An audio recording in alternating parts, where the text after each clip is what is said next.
Chapter 22, the Battle of New Quantico.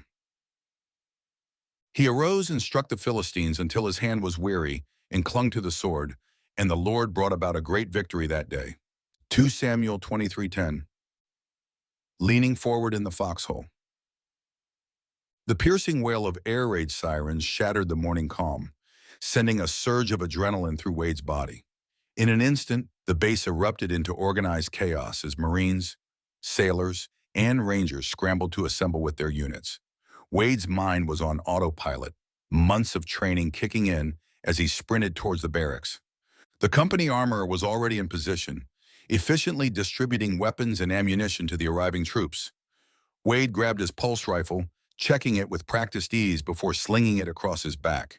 He paused for a moment, flexing his prosthetic hand as he loaded extra magazines into his tactical armor. "Kovac!" a voice called out. Wade turned to see Captain Hollister, his face a mask of grim determination. "Get to your squad. We're establishing defensive positions." As Wade jogged to join his unit, he caught glimpses of the company COs huddled around the battalion commander, their voices low and urgent as they received their orders. The gravity of the situation was palpable, electric tension crackling through the air. Captain Hollister's voice cut through the din as he rallied the platoon leaders, then addressed the entire company. "Listen up, Marines. We're moving to our pre-assigned defensive positions. Secure, fortify, and await further orders. This is not a drill. The enemy is coming, and we're going to give them one heck of a welcome party." A chorus of "Hoorah!" echoed across the assembly, but Wade's mind momentarily drifted to Kristen. He wished he could contact her, make sure she was safe in the bunker. But he knew she was smart and well-trained. She would have already taken shelter. He had to trust in her abilities and focus on the task at hand. Wade's squad moved out, double timing it to their assigned position overlooking the military prison 2 miles away. As they began to set up their heavy weapons, Wade's gaze was drawn to the facility. It was a stark, fortified complex, currently housing the government officials implicated in the Saga conspiracy. He couldn't help but wonder if their presence made the base a priority target. Wade's squad leader barked out orders, his voice tense with urgency. "Kovac, take Keller and Rutherford. Set up motion detection and anti-armor mines 300 meters to our front. Move it!" Nodding sharply, Wade gestured to the 2 privates. They quickly loaded the mines onto the mule, a compact-wheeled robot designed for such tasks. As they moved out, the weight of their mission pressed down on them. Being so far in front of their lines left them exposed and vulnerable. The trio worked efficiently, their movements precise despite the nervous energy crackling between them. Wade's prosthetic hand proved invaluable, allowing him to handle the delicate sensors with unexpected dexterity. Keller kept watch while Rutherford assisted with the placement. "Last one," Wade muttered, carefully positioning the final anti-armor mine. The mule beeped softly, confirming the activation of the minefield's network. "Let's get out of here," Rutherford whispered, his eyes darting across the eerily quiet landscape. They hustled back to their fighting position, relief washing over them as they rejoined their squad. Wade couldn't shake the feeling that they just set up the first line of defense against an impending storm. First blood. Suddenly the sky erupted in a dazzling, terrifying light show. Bright flashes illuminated the clouds as the Confederation Navy engaged the attacking ships just above the atmosphere.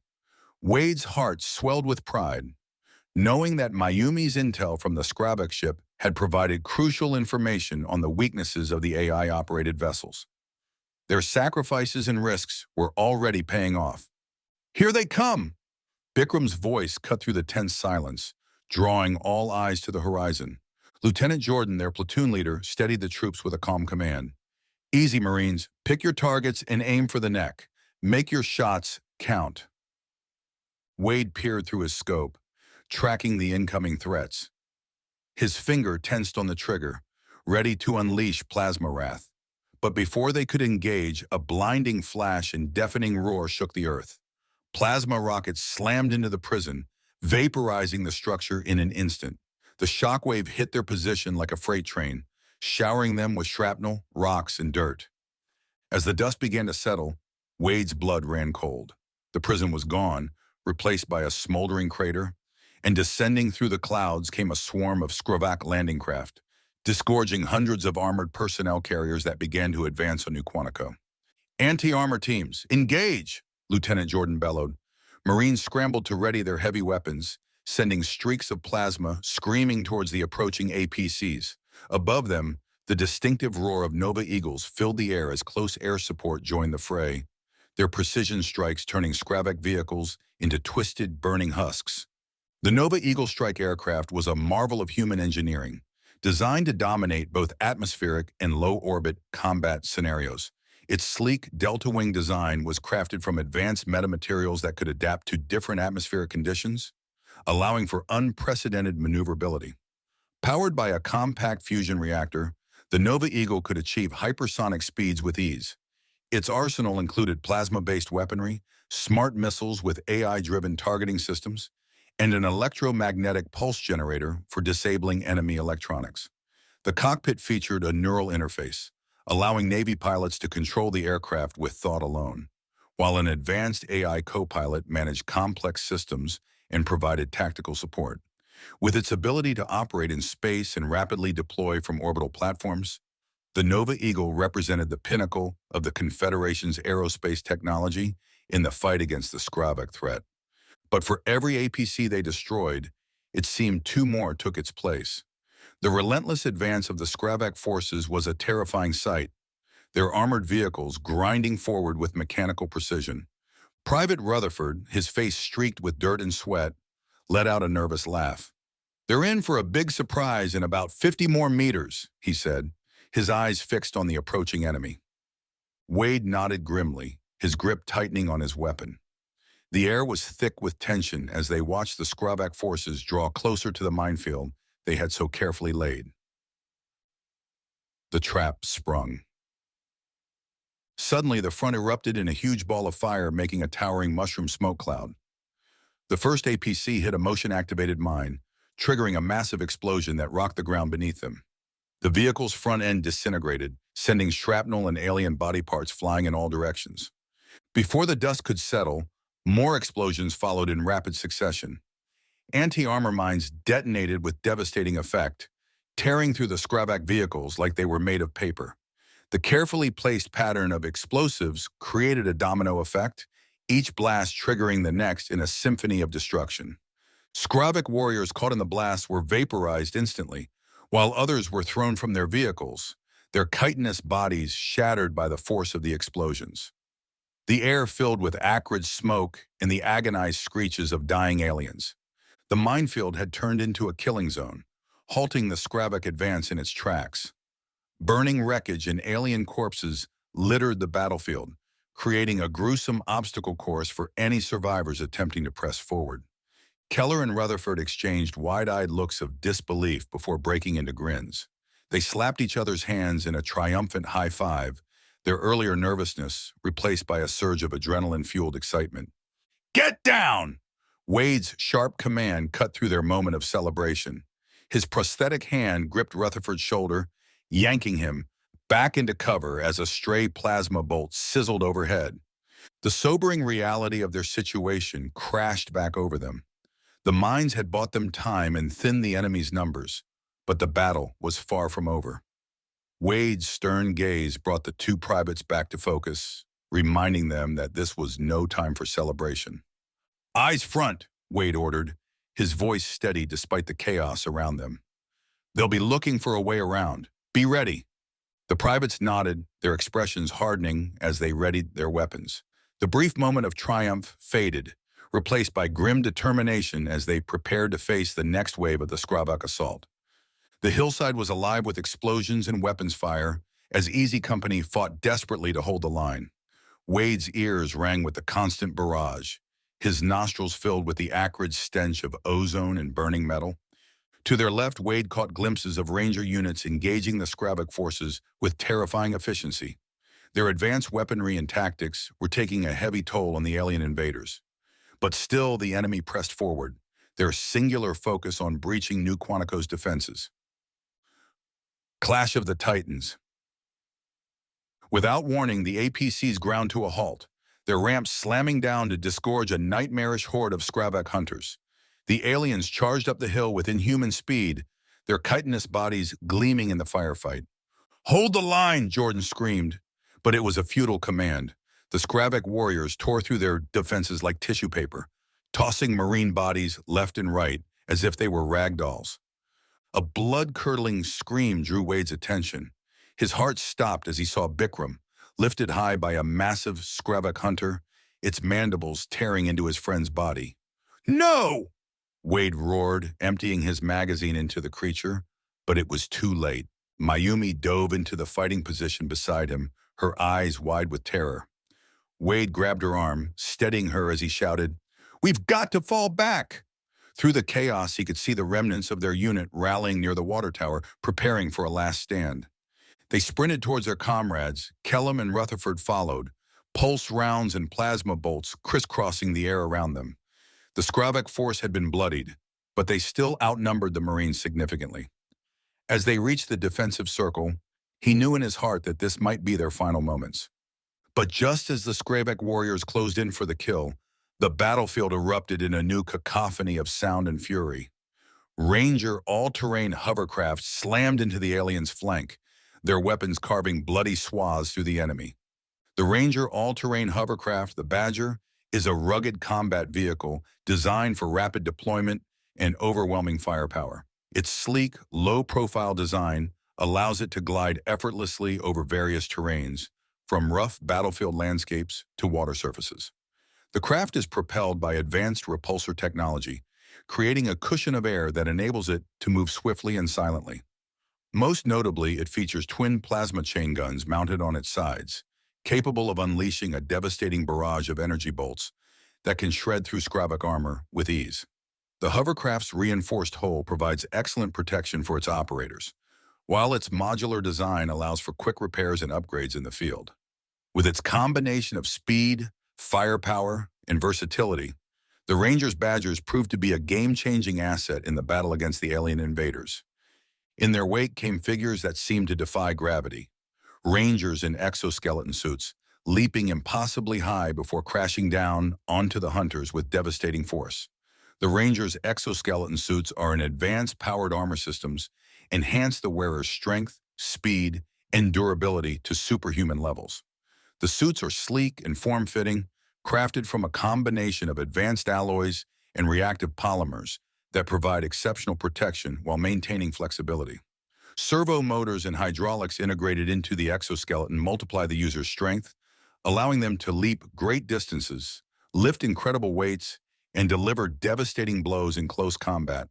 Advanced sensors and heads-up displays provide real-time battlefield information, while built-in weapon systems and energy shields further augment the Rangers' combat capabilities. In action, Rangers in these exoskeletons move with inhuman grace and power, easily outmaneuvering and overpowering the Skravek warriors. "Cease fire!" Wade yelled in order to prevent friendly fire as the Rangers maneuvered to their front. The tables turned in an instant. The Skravek charge faltered, then collapsed entirely as the Rangers tore into them with ruthless efficiency. Insectoid limbs and viscous black blood filled the air, creating a grotesque tableau of destruction. The last of the hunters fell, twitching to the ground. The abrupt silence was almost as deafening as the battle had been. Pursue and rescue. But their reprieve was short-lived. Movement on the adjacent hill caught Wade's eye. Another Skravek assault force, this one moving with singular purpose towards the hospital 5 miles away. His heart plummeted as a single thought consumed him. Kristen. Before he could voice his fears, a familiar gravelly voice cut through the post-battle haze. "On your feet, Marines!" Captain Venn bellowed, his Ranger armor scorched and dented, but still imposing. "We've got more bugs to squash!" Wade watched in disbelief as Captain Hollister seemed to shrink before Venn's forceful presence, ceding control without argument. But he had no time to dwell on the shift in command dynamics. Briggs and Alex, resplendent in their Ranger exoskeletons, appeared before him and Mayumi. "Marines, you're with us," Briggs growled. "Move!" Without warning, Briggs grabbed Wade, his augmented strength easily lifting the Marine as if he weighed nothing. Alex did the same with Mayumi, and then they were off, bounding across the war-torn landscape with inhuman speed. Despite the awkward position, Wade and Mayumi managed to bring their weapons to bear, picking off Skravek stragglers as they raced to intercept the force threatening the hospital. The exoskeleton stabilizers compensated for much of the jarring motion, allowing them to land surprisingly accurate shots. As they closed on the rear of the Skravek formation, Briggs and Alex released their passengers, immediately opening fire on the unsuspecting aliens.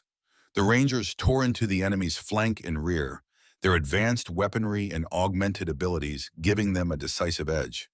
Wade and Mayumi sprinted towards the hospital's reinforced bunker, their hearts pounding with fear and exertion.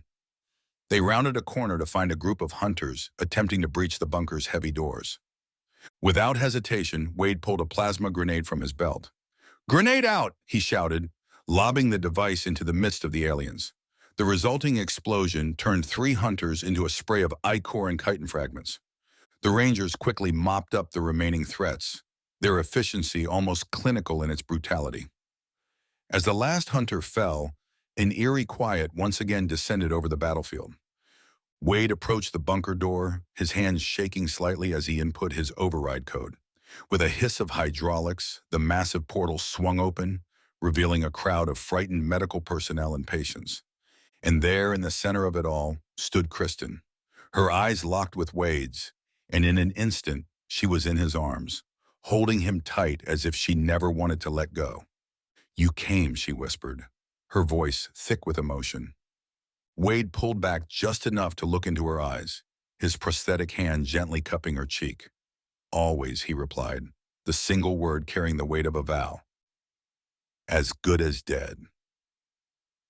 As Wade held Kristen, savoring the momentary respite from the chaos outside, a gruff voice cut through the air. "Corporal Kovac," he growled. Wade turned to see Easy Company's first sergeant, his face etched with urgency. "They want to see you and Corporal Cato in the talk pronto." Reluctantly, Wade released Kristen, exchanging a worried glance with Mayumi. "We'll be back," he promised, squeezing Kristen's hand before following the first sergeant out of the bunker. They were led to a makeshift tactical operations center near the hospital, a hive of activity as officers and NCOs coordinated the ongoing defense of New Quantico. In the center of it all stood Captains Venn and Hollister, deep in conversation with the battalion commander. As Wade and Mayumi approached, the officers fell silent, their expressions grim. Captain Venn gestured for them to join the huddle. "Corporal Kovac, Corporal Cato," the battalion commander began, his voice low and tense. "We've been analyzing the Skravek attack patterns. It's become clear that they're systematically targeting specific personnel and intelligence assets from our previous operations." Wade felt a chill run down his spine as the implications sank in. Captain Hollister continued, his usual bravado subdued. "We believe you were the target." The words hit Wade like a physical blow. He glanced at Mayumi, seeing his own shock mirrored in her eyes. "The prison was their first target," Venn added, his voice heavy. "The admiral and senator were almost certainly killed in that initial strike." Wade's mind reeled, remembering the blinding flash that had vaporized the prison complex. He thought of Bikram, torn apart by the Skravek hunter, and felt a wave of nausea. "Unfortunately, Corporal Singh was killed in action," the battalion commander confirmed, as if reading Wade's thoughts. "You two are the only survivors of the original team." Captain Venn leaned in, his voice dropping even lower. "Which is why, as of this moment, you're both officially listed as KIA." "Sir?" Mayumi questioned, her brow furrowed in confusion. "It's the only way to throw the Skraveks off your trail," Hollister explained. "You'll be assigned to the carrier orbiting the planet until further orders can be given. In the meantime, absolutely no news feeds. As far as the world is concerned, you're dead." Wade's mind raced, trying to process the sudden shift in his reality. Then, like a bolt of lightning, a thought struck him. "Jay," he blurted out, drawing curious looks from the officers. "My brother. He was with us on the Skravek ship, and during our recon, he was on his way to Ranger School." "Did the Skraveks intercept that information too?" The officers exchanged glances, a silent conversation passing between them. Finally, Captain Venn spoke. "We can't be certain, but we have to assume they might have. We'll take precautions to ensure his safety. Wade nodded, a knot of worry forming in his gut. He thought of Kristen, of the brief moment of reunion they'd just shared. How could he leave her now? Let her believe he was dead. As if sensing his thoughts, the battalion commander placed a hand on Wade's shoulder. I know this is difficult, Corporal, but right now your survival and the information you carry is crucial to turning the tide of this war. Can we count on you?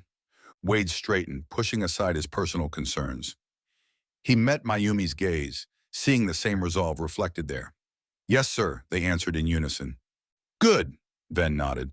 Prepare for immediate evac. And remember, from this moment on, Wade Kovac and Mayumi Kato no longer exist. As they left the talk, stepping back into the aftermath of battle, Wade couldn't shake the feeling that this was more than just a tactical retreat.